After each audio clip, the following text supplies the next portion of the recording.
I am Sharima, and welcome to The Rundown.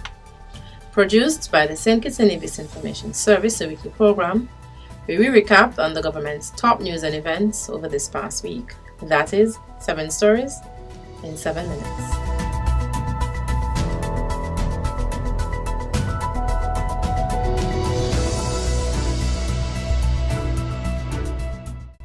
The Early Childhood Development Unit, ECDU, and the Ministry of Education held a ribbon-cutting ceremony this week at 4 daycare centers, marking the opening of multisensory rooms for students with autism spectrum disorder, ASD. Minister of Education, the Honorable Dr. Jeffrey Hanley, stated that the sensory rooms will help children with ASD manage their sensory needs, regulate emotions, and focus on learning. These rooms provide a safe environment where children can explore sights, sounds, textures, and movement experiences. The initiative aims to benefit both the children who use the rooms and their peers, fostering a more accepting and understanding society. The Ministry of Agriculture, Fisheries and Marine Resources in St. Kitts, in collaboration with the FAO and the Ministry of Agriculture, Lands, Housing, Cooperatives and Fisheries in Nevis, launched the project Strengthening Protected Agriculture to improve people's livelihoods, food and nutrition security. The launch began with an opening ceremony and a 5-day workshop in St. Kitts. Lead Technical Officer for FAO, Melvin Medina Navarro, facilitated the workshop, focusing on improving food access and household income through resilient agriculture practices and food system strategies. Director of Agriculture Janelle Kelly, FAO Focal Point Tanisha Weeks, and FAO consultant Keithley Amri provided insights and overviews of past FAO projects and farm assessments. Her Excellency Hadiya Claxton, Special Envoy for Investment, Development and International Business Relations in the Prime Minister's Office, participated in a distinguished panel discussion at the International Trade Association INTA 2024 Annual Conference in Atlanta, Georgia. The panel, titled Demystifying IP, focused on intellectual property strategy and was attended by over 10,000 participants from more than 140 countries. And now, here is a public service announcement.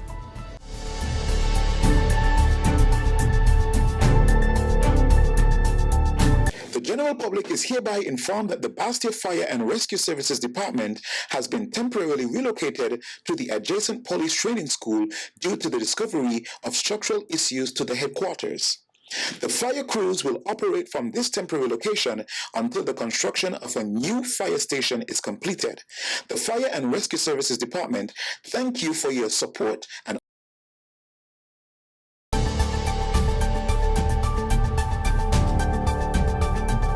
On the 57th anniversary of the June 10, 1967 failed attempt to capture Camp Springfield, Private Samuel Tuckett visited the federal cabinet to share first-hand details of the historic event with government ministers and an invited ambassador. The armed attack was part of an attempt to overthrow the elected government. The government of St. Kitts and Nevis extends its appreciation to the men of the St. Kitts and Nevis Anguilla Defense Force for their bravery in defending democracy. If you haven't done it as yet, please do it today. Subscribe to our YouTube page at SKNIS Media for regular updates, live coverage, and even more information on your government. While you're at it, like, share, and interact with our Facebook and Instagram pages at SKNIS Media and SKNIS Info.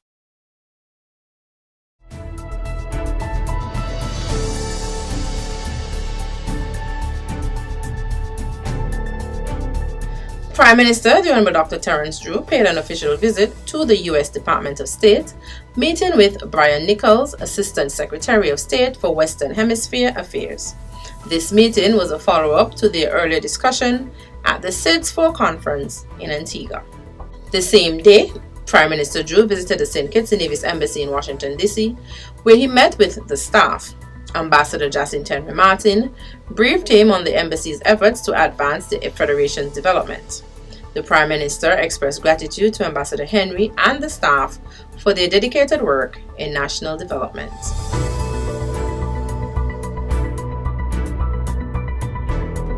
Significant progress is being made on two major projects by the government of St. Kitts and Nevis: the rehabilitation of St. Peter's Main Road and F. Williams Highway East project, and the construction of the new football stadium at Connery Playfield.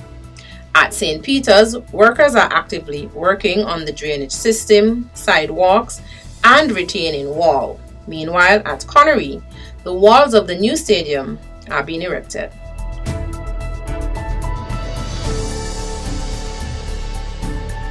And now for Pick of the Week. Congratulations were extended to Tawana Collins, Trinicia Flanders, Trefasano White, and Kareem Parry from St. Kitts and Nevis. They graduated this week from the Ming Chuan University in Taiwan with a bachelor's degree in international business and trade. His Excellency Donya Francis attended the graduation ceremony to celebrate their achievements.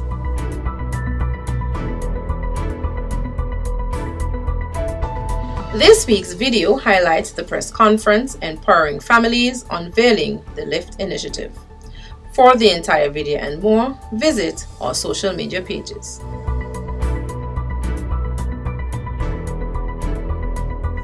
Now you're all caught up.